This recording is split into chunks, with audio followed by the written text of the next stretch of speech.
They call me Wu Mian now, the Faceless. 5 years ago, my brother Kang stole my life as imperial physician, murdered my family before my eyes, and left me disfigured in a plague pit to die. My hands, once instruments of healing, now serve a single purpose: revenge. I've returned to the capital, my medical knowledge weaponized against those who betrayed me. They destroyed the healer. What remains is a surgeon of vengeance who never forgets where to cut. I stare into the abyss of my brother's eyes as imperial guards pin me to the floor of my own home. The stone mortar descends toward my right hand, my surgeon's hand. I struggle against their grip, but there are too many. The Emperor needs a physician who understands compromise, brother, Kang whispers, his face inches from mine. Your hands heal too well. The crushing weight falls. Bones splinter. I scream as 20 years of precision of saving lives is obliterated in an instant. He repeats the process on my left hand, methodical, like I taught him to be with patience. I didn't know pain could be this complete. That betrayal could taste so bitter. May's screams pierce through my agony as Chief Eunuch Wei's men drag her and our son Bao into the courtyard. Their terror cuts deeper than my physical wounds. Wei steps forward with theatrical flourish, unrolling an imperial scroll.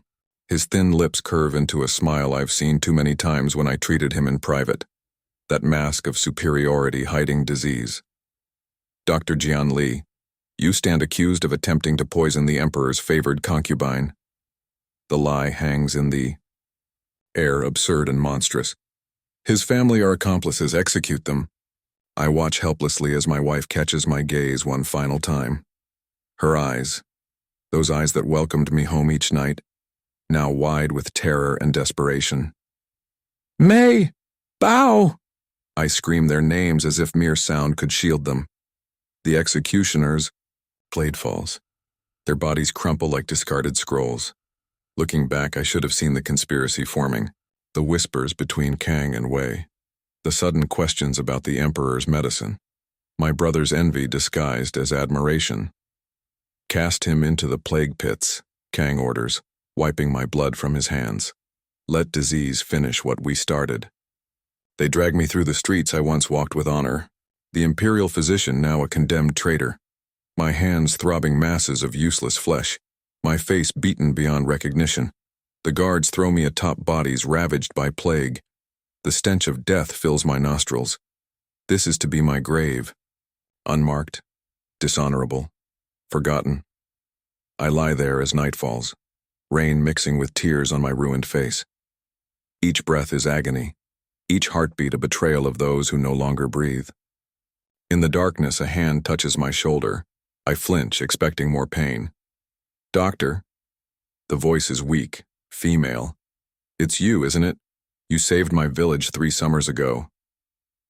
I try to focus through swollen eyes. A woman, her skin marked with plague spots, stares down at me. Recognition flickers in her fading gaze. You shouldn't be alive, I manage to say. Neither should you, she replies. Yet here we are. I never thought my final act of healing would be performed on me. The dying woman helps me escape the pit. Before dawn, using knowledge she learned from me years ago to stabilize my wounds. Live, she whispers as she guides me to the edge of the city. Live and remember. She collapses as we reach the outskirts, her plague-weakened body surrendering. Her final act of gratitude costs her last hours of life. I didn't understand then what drove her sacrifice. I was nothing, a ruined man, a failed protector. For days I stumble through forests and fields, delirious with fever and grief. My hands remain useless appendages. My face a mask of pain that frightens villagers when I approach seeking help. I collapse finally at the steps of an abandoned temple, rain soaking my tattered clothes. Death would be merciful now. I pray for it as consciousness fades. I know you, a voice says, rousing me from darkness. An old man stands over me, weather-worn and stern. The Emperor's miracle worker. What happened to your hands? The words barely leave my cracked lips. My brother. He took everything. The old man, Master Liu, brings me inside, cleans my wounds, forces medicine down my throat when I try to refuse it. I was court physician before you, he explains, changing the dressings on my mangled hands. Before Wei had me exiled for discovering his secret. I stare at him through the haze of pain. What secret? Wei suffers from a rare genetic disorder. Fatal, eventually. He needed your position for your brother to ensure a court physician who would conceal his condition without exposing his weakness. Understanding dawns like a knife to my heart. So my family died for a medical conspiracy. Liu nods solemnly. Your knowledge remains intact, he observes. Perhaps the greatest. Revenge would be to use it. I look at my ruined hands, these useless tools that once performed the most delicate surgeries in the empire. How? I cannot even feed myself. You will learn, Liu says simply. We begin tomorrow.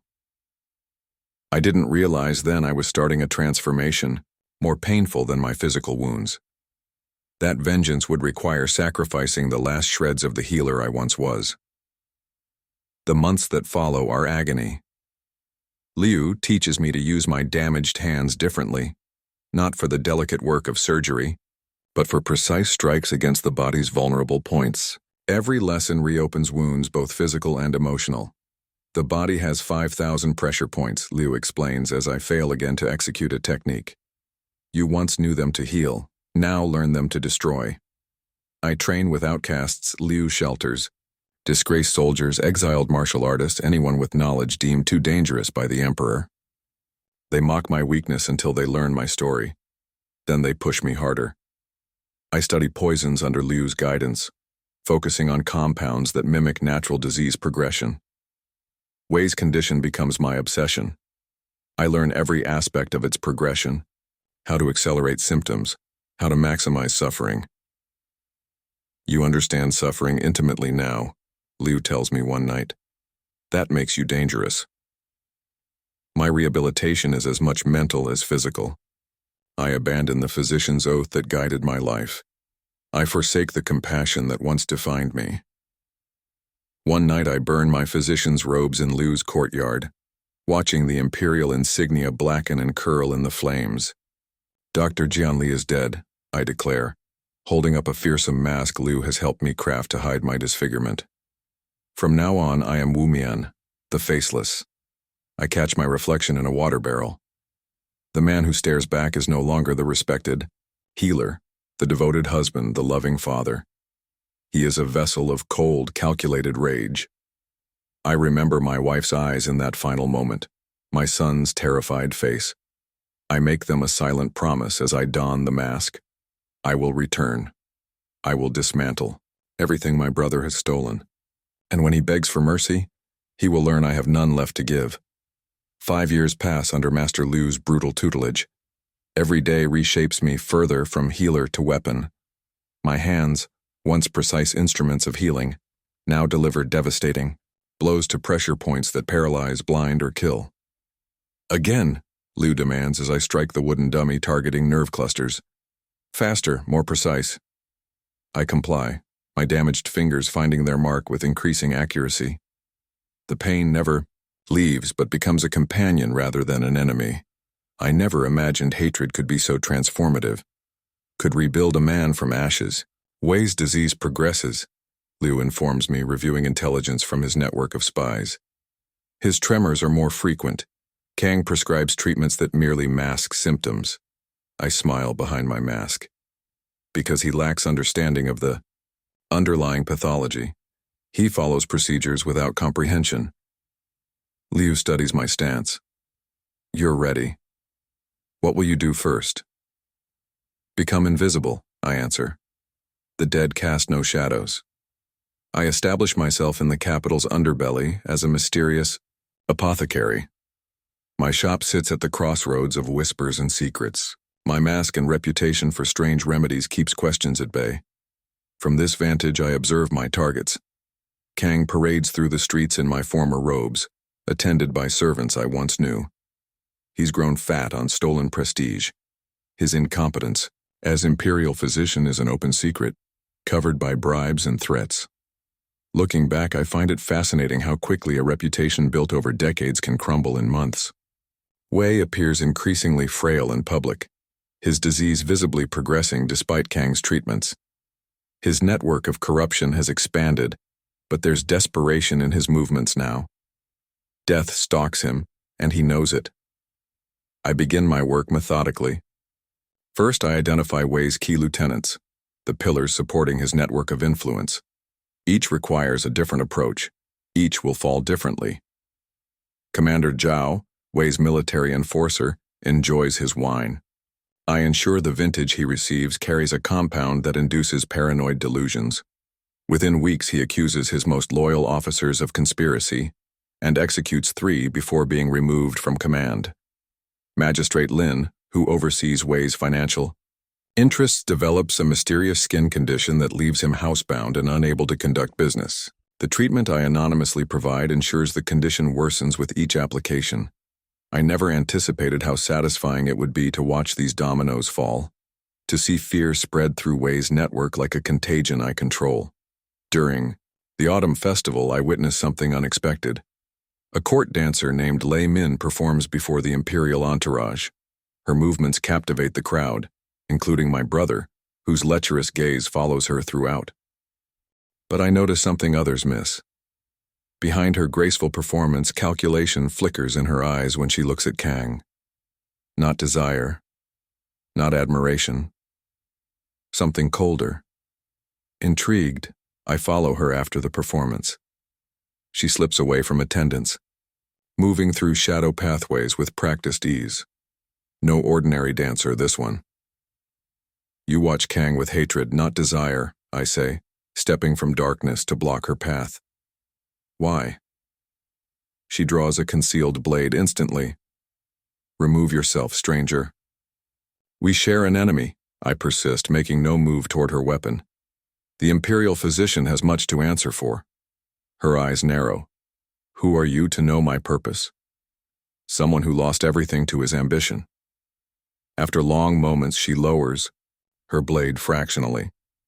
My father opposed Dr. Jianli's conviction, said it was a travesty of justice. For his protest, Eunuch Wei had him executed as a traitor. The revelation strikes harder than expected. Someone had stood for truth, had died for it. I've infiltrated Kang's inner circle, she continues, studying me. He believes I'll soon share his bed, not knowing I seek evidence of his crimes. I debate revealing my identity, weighing risk against potential alliance. Perhaps we have common cause. You still haven't said who you are, she challenges. I slowly remove my mask, revealing my disfigured face. Recognition dawns in her eyes, not of my specific features, but of the story written in scar tissue. I am what remains of Dr. Jianli, I tell her. The man your father defended. I didn't anticipate how speaking my true name aloud would crack something within me, how it would remind me of who I had been. Lei Min and I form an uneasy alliance. She provides access to information I couldn't otherwise obtain. I supply knowledge of poisons and anatomy that makes her more effective in Kang's circle. Your brother keeps a journal, she tells me during a clandestine meeting. He writes in it nightly, recording the conspiracy, the murders, his triumph. Over you, he's quite detailed.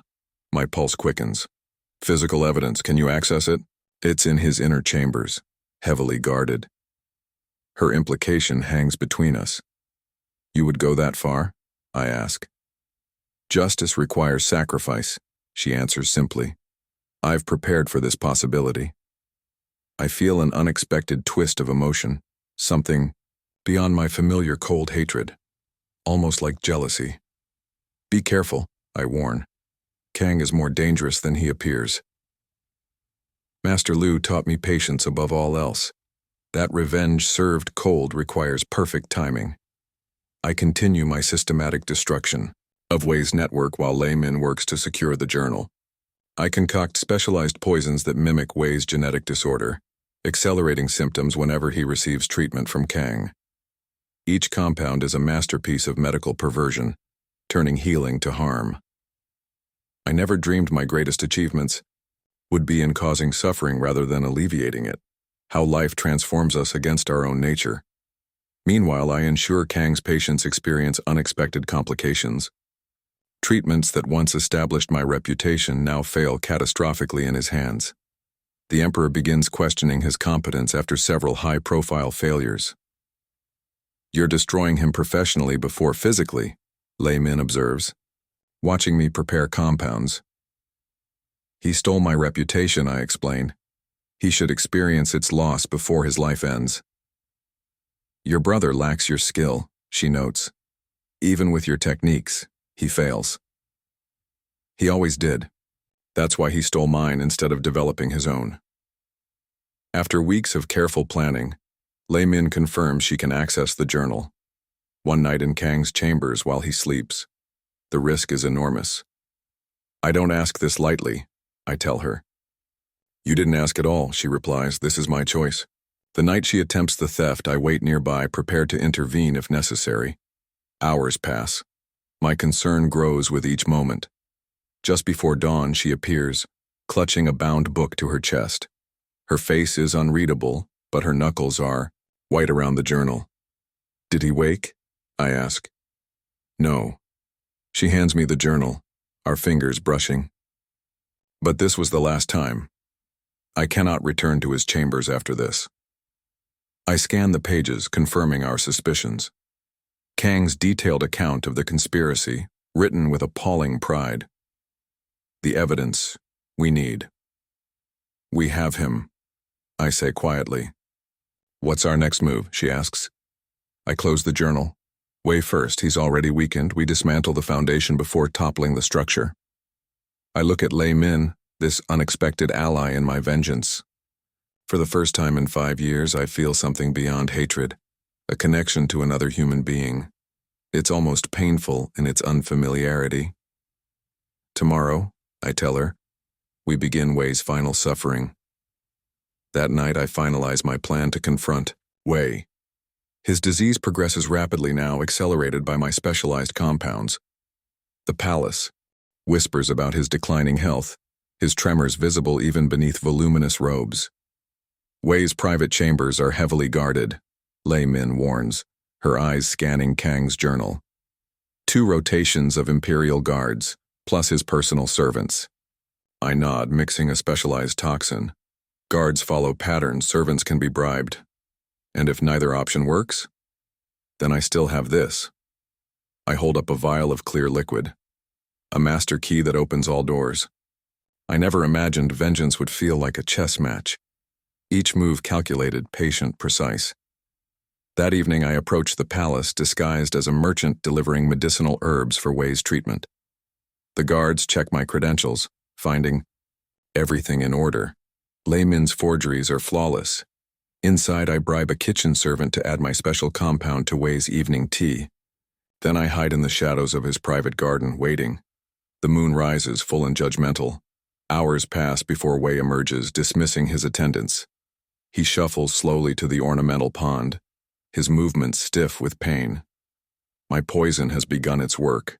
Your disease progresses quickly now," I observe, stepping from the shadows.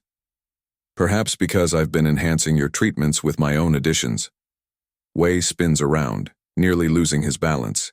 His face contorts with shock as I remove my mask. "Impossible," he gasps. "You died in the pit." Death rejected me. I approach slowly.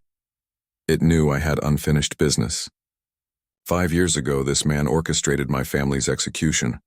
Now he stands before me, trembling with fear and disease. The power has shifted entirely.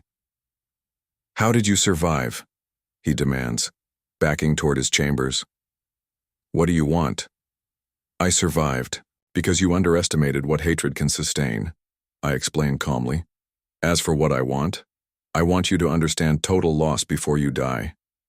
Wei attempts to call for his guards, but his voice emerges as a strangled wheeze. My compound constricts, the vocal cords first. "Don't waste energy," I advise. "No one will hear you, no one will come." Desperation fills his eyes. "I can restore your name," he bargains. The Emperor would welcome back his true physician. I can turn on Kang. My name died with my family, I reply, producing a final vial. This poison will intensify your disease tenfold, your organs will calcify, movement will become agony, and it will last months. Kill me now instead, he begs, falling to his knees. A quick death is mercy, I say, forcing the liquid down his throat. You showed my family none. Looking back, I'm surprised by how little satisfaction I felt in that moment. Vengeance isn't the feast I'd imagined, but a cold and tasteless meal. I leave Wei writhing on his chamber floor, returning to my shop in the lower city. Lei Min waits. They're tense with anticipation. It's done, I tell her. Wei will suffer extensively before death claims him. And Kang? We proceed tomorrow. The foundation is crumbling. Now we target the structure. That night, Wei's personal spy follows me from the palace. I allow it, leading him through a deliberate path before confronting him in an alley. Your master sent you to kill me, I state flatly. The assassin draws his blade. Nothing personal, just orders. I understand, I reply before striking. My damaged fingers find the precise nerve cluster at his neck. He drops instantly, paralyzed but conscious. A message for your master, I tell the immobilized man. This is merely the beginning of his pain. I never anticipated that Wei would react so quickly, sending more assassins by morning. 6 men surround my shop before dawn, blocking all exits. I recognize the Imperial Guard insignia on their armor. Wei has leveraged his last political capital for this attack. I grab my prepared poisons and escape through a hidden passage beneath the shop. Lei Min's warning reaches me too late. Assassins, she gasps, sprinting through the alley to intercept me. Wei's men. They've surrounded your shop. I know. They're already inside. An arrow whistles past my ear, embedding in the wall behind us. The assassins have spotted us. This way. Lei Min pulls me down a narrow passage. We flee through the maze-like lower city, the assassins in close pursuit. My knowledge of anatomy makes each confrontation brief. One assassin falls to a strike to the brachial plexus. Another loses consciousness from pressure applied to the carotid sinus. The final assassin corners us on a rooftop. His blade catches the morning sun as he lunges. I dodge, but my foot slips on loose tiles. I'm falling. Lei Min moves with dancer's grace, her concealed blade finding the assassin's femoral artery. His eyes widen in shock before he collapses. She extends her hand, pulling me from the edge. I didn't expect to provide rescue. She admits. Neither. Did I expect to need it? I reply. Thank you. I didn't understand then how this moment would change everything. How saving each other creates bonds, stronger than shared hatred. The assassination attempt confirms Wei is desperate. News of his declining health spreads through the capital. Imperial physicians are summoned daily to his chambers, emerging with grave expressions. Kang becomes increasingly isolated as Wei's protection falters. Court officials previously loyal to Wei now distance themselves. The Emperor questions Kang's treatments openly after another noble dies under his care. Your brother grows paranoid, Lei Min reports after observing court proceedings. He suspects someone is undermining him. He's right, I say, preparing for our next move. Time to accelerate his fall. That evening, Lei Min doesn't return, at our agreed time. Dawn approaches with no word. I pace my new hideout, concern mounting by the hour. A street child arrives with a message. The dancer is taken. Public execution tomorrow. My blood freezes. Kang has discovered Lei Min's deception. He's using her as bait. The public announcement confirms it. The traitor Lei Min, spy and assassin, will be executed at noon for crimes against the imperial physician and the throne.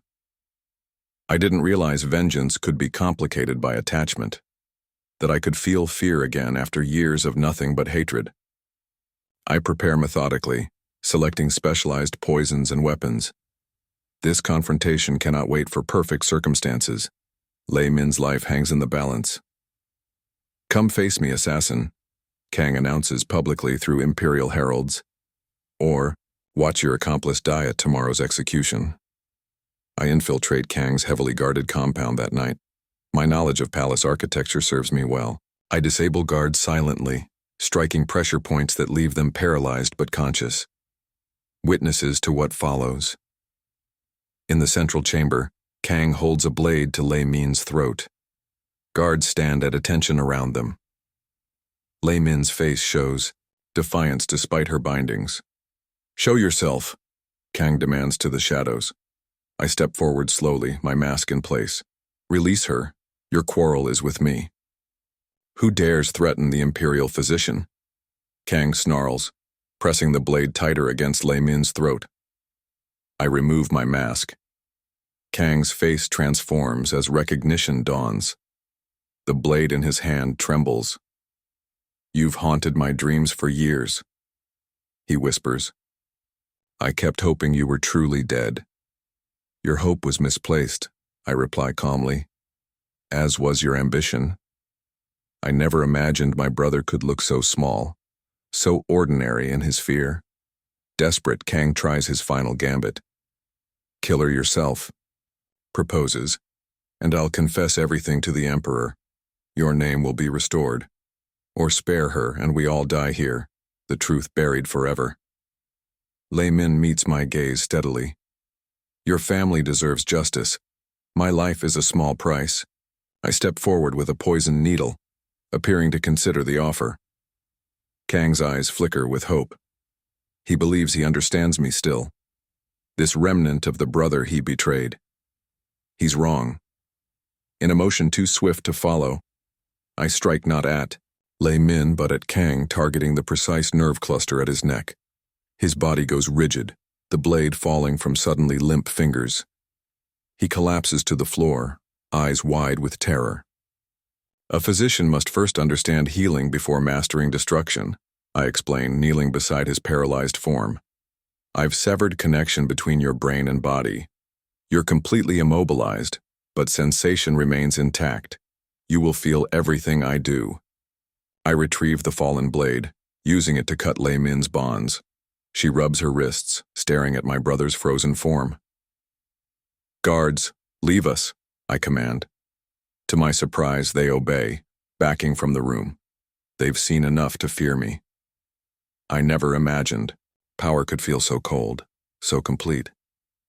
You once accused me of poisoning the Emperor's concubine, I tell Kang, preparing several compounds from vials in my robe. A fabrication to steal my position. Now you'll experience true poisoning. His eyes widen further as I administer the first compound. His muscles spasm beneath the paralysis. This stimulates pain receptors throughout your nervous system, I explain clinically. The sensation is like fire beneath the skin. I developed it studying how disease affects the body. How ironic that my healing knowledge serves vengeance so well. Looking back, I wonder if I became everything I once fought against in that moment. If vengeance transformed me beyond recognition. Lei Min watches silently as I methodically trigger nerve clusters that cause excruciating pain without visible damage. Kang's silent screams reflect in his eyes, the only part of him still capable of movement. You took everything from me. I continue, administering another compound. My family, my reputation, my hands. Did you think there would be no consequences? Over the next hour, I demonstrate my medical knowledge with terrible precision. I explain each procedure in detail as I once lectured medical students. The ultimate perversion of my healing arts. This is the pain threshold of the human body, I tell my brother's silent screams. I spent years studying it, for you. When finished, I administer a final compound. This ensures you'll live, trapped in your body, your mind intact but unable to communicate. The perfect prison for a man who stole another's life. I stand, suddenly exhausted. The vengeance I've dreamed of for 5 years is complete, yet I feel hollow. Empty, rather than fulfilled. I didn't understand then that revenge satisfies nothing. It merely transforms the avenger. We need to leave, Lei Min says softly, touching my arm. Guards will return with reinforcements. I nod, casting one final look at my brother. The journal? Here. She produces Kang's incriminating record from her robes. I kept it hidden. We slip from the compound as alarm bells begin to ring. By dawn, we're hidden in a safe house on the city's edge. Lei Min treats a wound I received during our escape, her touch gentle on my scarred skin. What now? She asks. Justice, I reply. We deliver the evidence to the Emperor. Lei Min's hand freezes on my bandage. You would risk imperial audience? After everything? My vengeance is complete. My family's honor remains stained. The journal proves their innocence. I never anticipated how differently Lei Min and I would view the final act of this tragedy, how vengeance and justice might diverge. The next morning, news spreads through the capital. Eunuch Wei has died after months of suffering. Kang has been found in his chambers, alive but unresponsive. Physicians declare his condition unprecedented and incurable. I disguise myself as a minor court official, using Wei's seal one final time to gain audience with the Emperor. Lei Min waits outside the palace, ready to flee should things go wrong. The throne room intimidates as intended. Guards line the walls. The Emperor sits remote and godlike on his elevated seat. I approach, head bowed in deference. What business brings you to our presence? The Emperor demands. I kneel, presenting Kang's journal.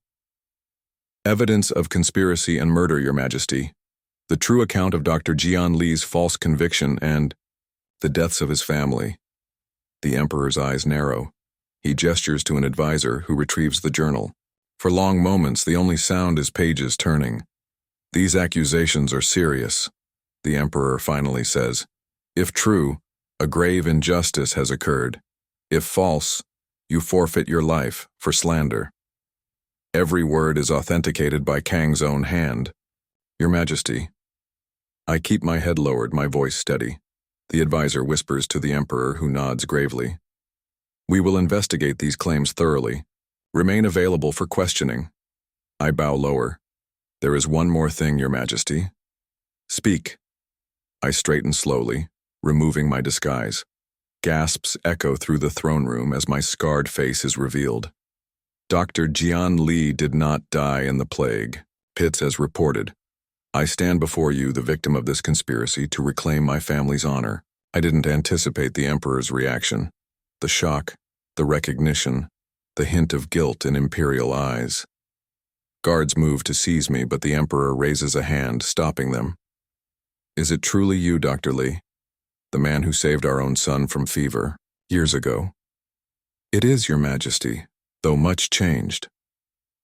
After rigorous questioning and examination of the evidence, the Emperor delivers his judgment. My family's honor is restored posthumously. Kang's crimes are acknowledged publicly. Wei's corruption is exposed. The Emperor offers to reinstate me to my former position. The imperial court requires a physician of your skill, Dr. Li. I shake my head slowly.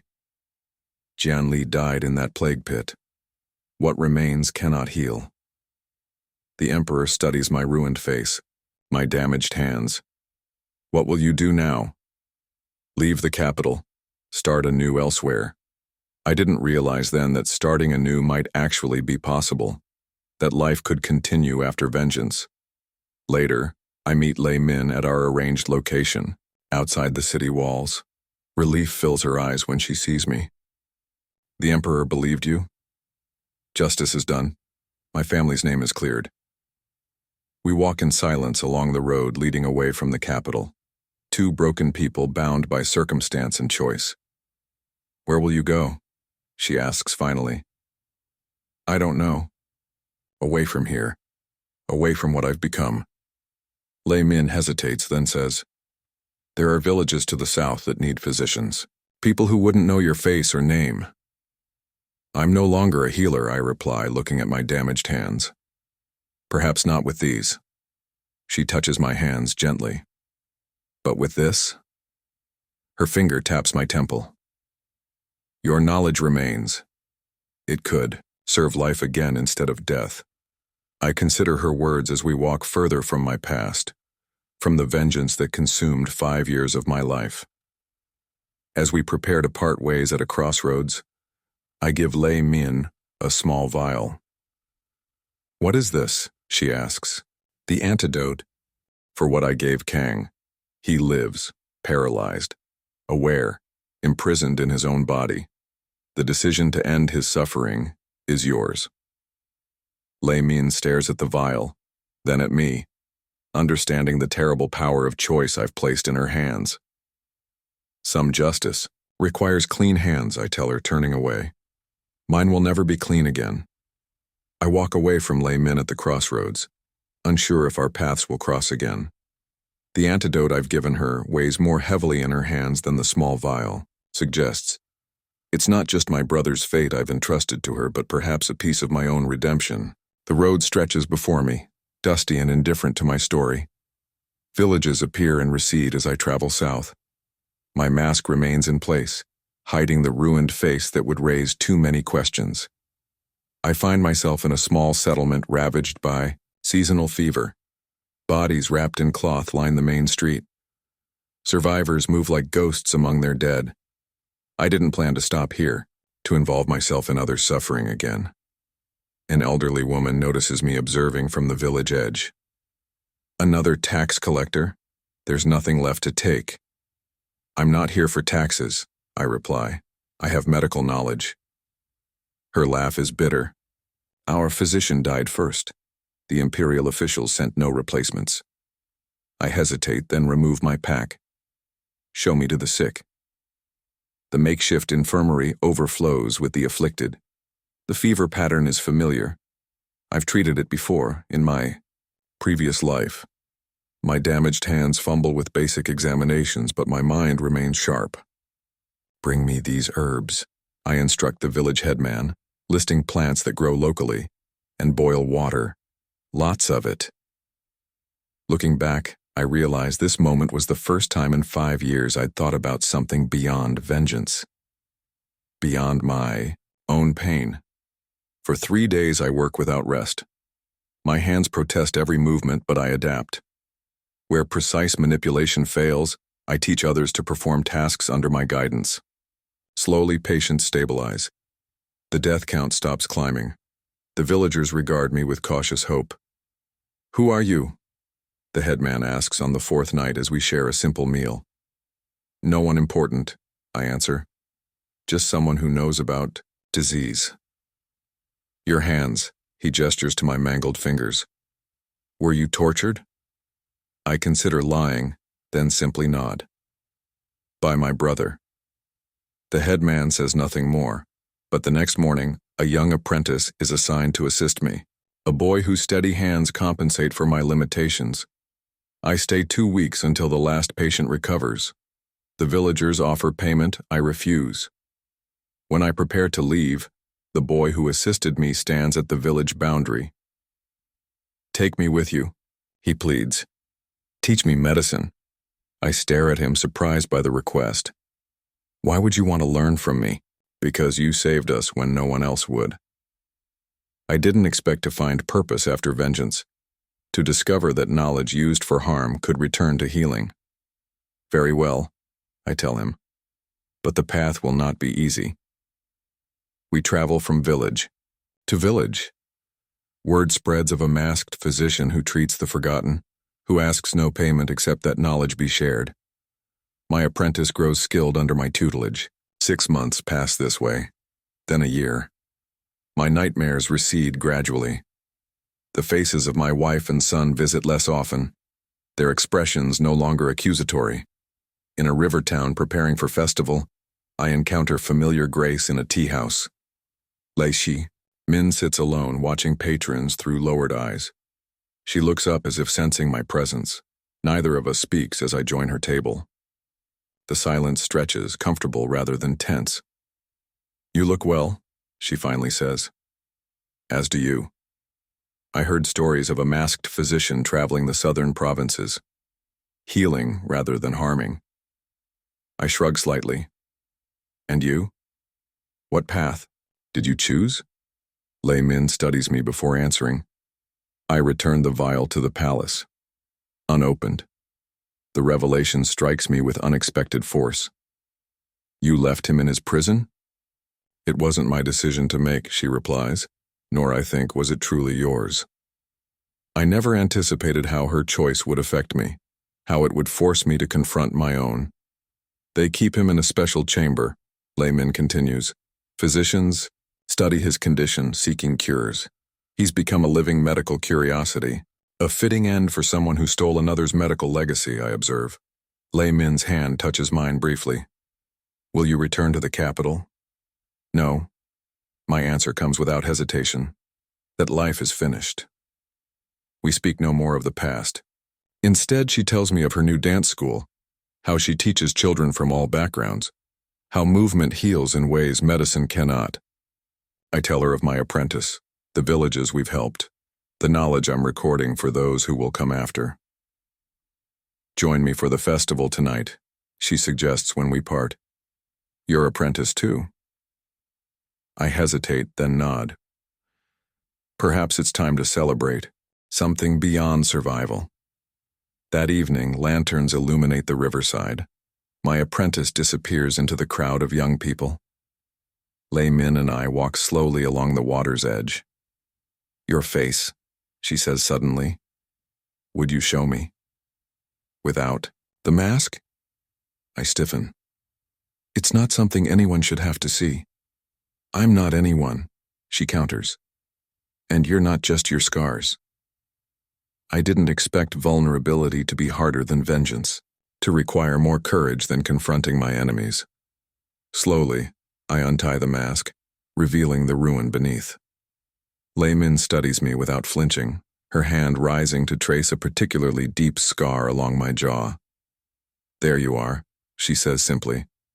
Later, as fireworks explode above the river, Laymin rests her head against my shoulder.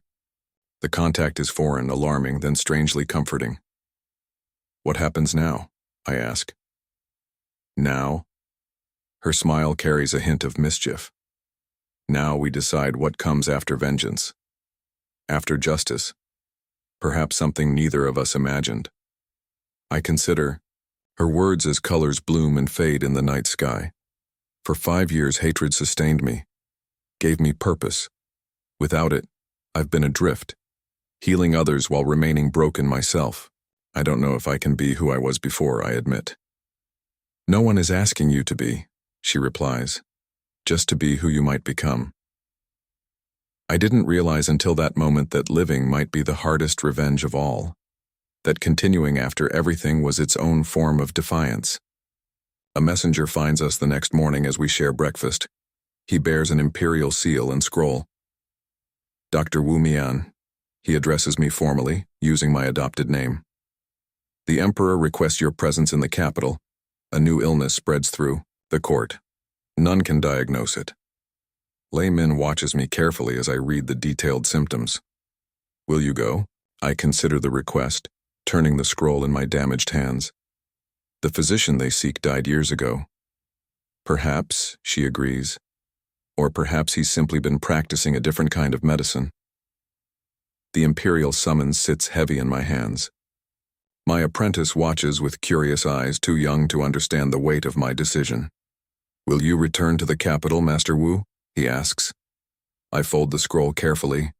We will go. But not because the Emperor commands it. Then why? Because people are suffering, and because there is one final lesson I must teach. I didn't realize then that some journeys complete circles we never intended to travel. We depart. The next morning, Laymin accompanying us. The imperial messenger provides horses and an escort befitting the Emperor's urgency. The capital appears on the horizon after 5 days of hard riding. 5 years since I fled this place. Since I became Wu Mian, the Faceless. The palace guards bow respectfully as we enter. Servants guide us to chambers prepared for distinguished guests. The contrast to my last visit as a condemned man is not lost on me. You're tense, Laymin observes as we prepare for the imperial audience. This place holds nothing but bitter memories. She adjusts my formal robes, hands lingering on my shoulders. then create new ones. The throne room falls silent as we enter. The emperor sits as before, remote and godlike. Court physicians cluster to one side, faces drawn with worry. I approach and bow, my apprentice and Lei Min following my example. Dr. Wu Mian, the emperor addresses me. We thank you for answering our summons. I come not for gratitude, your majesty, but for those who suffer. Looking back, I'm surprised by my own boldness, how vengeance and then healing had stripped away fear. The emperor describes the illness spreading through court: high fever, skin lesions, internal bleeding, death within days. The physicians have no effective treatment. May I examine the afflicted, I request. The emperor nods gravely, including our own son. The sick chambers reveal the scope of the outbreak. 20 nobles already infected. The crown prince among them, his young body ravaged by fever. I recognize the disease immediately. A rare blood infection I encountered in border provinces years ago, treatable with specific herb combinations if caught early enough. I can create a remedy, I tell the anxious emperor. But I require assistance with preparation. My hands are not what they once were. Whatever you need shall be provided. I instruct my apprentice in gathering ingredients. Court physicians watch skeptically as we prepare the treatment in the imperial kitchens. Their doubt is palpable, especially when I test the mixture by taste despite the risk. You would risk infection? One physician asks incredulously. I cannot ask others to trust what I would not trust myself, I reply. I never expected to find myself teaching in these halls again, to see eager minds absorb knowledge that might save lives. The crown prince receives the first dose. Within hours, his fever breaks. Other patients show similar improvement by nightfall. The emperor's relief manifests as lavish rewards I neither want nor accept. Your service deserves recognition, he insists during a private audience. Name your desire. I consider my answer carefully. There is one matter, your majesty. I wish to visit a patient being held for study, the former imperial physician. Surprise flickers across imperial features before composure returns. That can be arranged. Kang's chamber lies deep within the palace medical wing. Guards admit me silently. Inside, my brother lies on a simple bed, eyes open and aware, body completely immobile.